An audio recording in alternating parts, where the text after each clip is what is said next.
Hello, my name is Crystal Perez, and my company that I'll be designing for is Kewpie. Kewpie is a Japanese company that sells a variety of condiments but are well known for their Kewpie mayonnaise. The founder Toshihide Takashima discovered mayonnaise in the United States and decided to create a condiment that would appeal to the Japanese consumers.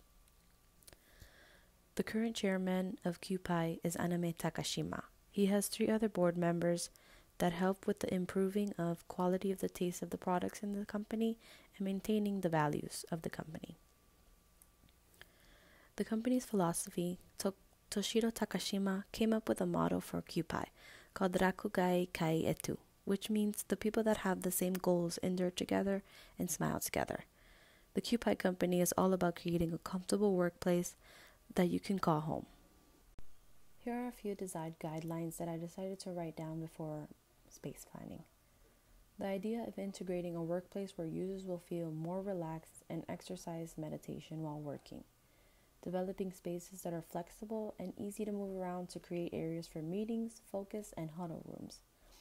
I wanted to use materials that are related to nature and transparency to have that sense of who is in the space and when to be respectful. Designing spaces that will reinforce the user's behavior relating to the space as well. For my concept statement, I have 3 DNA words, which are togetherness, transparency, and culture.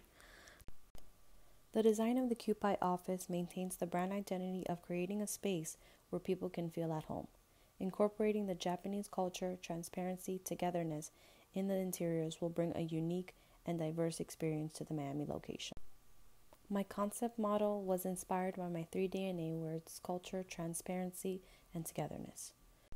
The transparent panels can be moved around to create different thresholds in the model. The materials used is to represent the simple materials Japanese traditional homes use, and when the panels are set in place, they come together to create a space. When analyzing 2 workplace designs, the goal was to see what increased the employees' willingness to enjoy coming to work.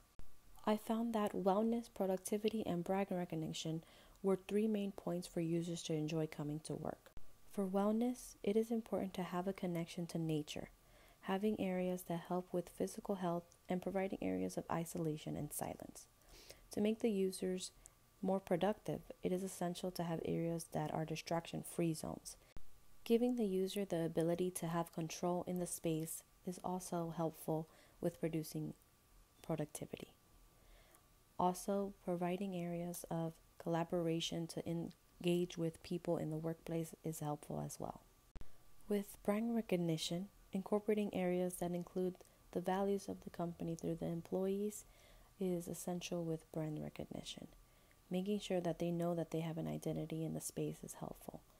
Adding elements of their culture to the space makes them feel more at home. So with all these 3 points incorporated into the workplace, it helps to reduce absence in the workplace, stress, and also keeps the loyalty in the company. My conclusion after the research, I found that ATEC has more private spaces and eBay has more open spaces. In my plans, I decided that incorporating both private and open spaces works best for the employees. The design guidelines made from the research was to incorporate natural elements, brand graphics, and use of multi-purpose workstations. In the winter, the southeast wall gets more lighting, and in the summer, the northwest wall has more lighting in the afternoon. My decision on how I would zone the private, semi-private, and public areas was based on the windows in the space. I decided to plan on having the more public on the side with the largest windows and the semi-private with the smaller windows. I decided to put that it was semi-private due to the fact that the sunlight comes in on the southeast side of the wall. The conclusion that I found for the site and building analysis was that there was a lot of noise pollution and a lot of sunlight coming into the building. Incorporating acoustics and shading can lessen the effect from these issues. My goal of this space was to educate people on the company and design areas that incorporated Japanese materials as well as materials to boost creativity, relaxation, and productivity. This adjacency diagram is just a general idea of what I wanted to do before I decided to separate them into 2 different levels. The rings around the spaces indicates the privacy level and how each space integrates with each other as well. Here is my adjacency diagram for the second and the third level. For the second level of the floor plan, I wanted it to be a more open floor plan since it's more public and it's near the entrance.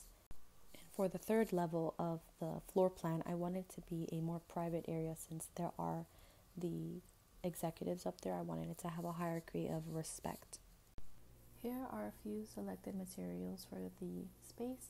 I incorporated a lot of natural earth tone materials with a pop of the brand colors, which they blend well together. Here is an axonometric view of the building, and here are two section cuts, longitudinal and transversal, cutting right through the educational center. So for the second level floor plan, when you walk in, you have the reception desk on the left area, and then you have the cafe on the right.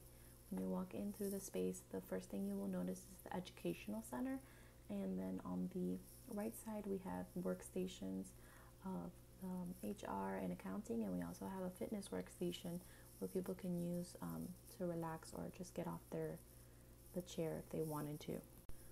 On the left we have other workstations, and we also have a focus area in the corner by the stairs, and then in the back we have a small conference room.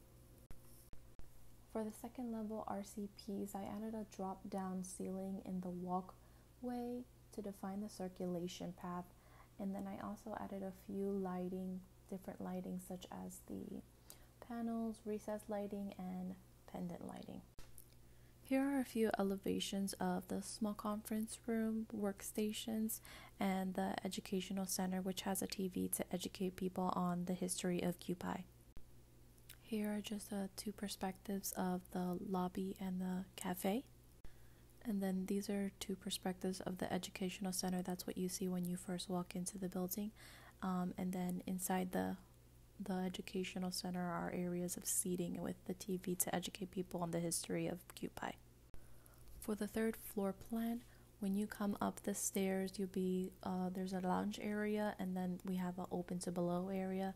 So then on the right side is a bunch of workstations with the meditation room in the corner, and then we have the printing area next to the kitchenette with the reception area in the front. Then on the left side you have a conference room, and then we have on that left side it's all the CEOs, so they have a conference room. They also have a lounge area, and it's nobody can come that way unless they come through the receptionist, because there's the huddle room that's blocking that area as well as the conference room. For the third level RCPs, they're just the same, repeating lighting, such as the panel lighting and a few pendants, and a few drop down ceilings in the center where the walkway is, over the workstations on the right side, and then there's a drop down ceiling near the lounging area and conference room.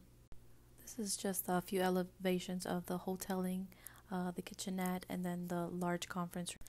Here are two perspectives of the meditation area, and then we also have the perspective of the lounging area. These are another perspective of the CEO offices, and then near the huddle room where they have a little quote saying anything can use a little Kewpie. And these are just my references. Thank you very much for watching my presentation.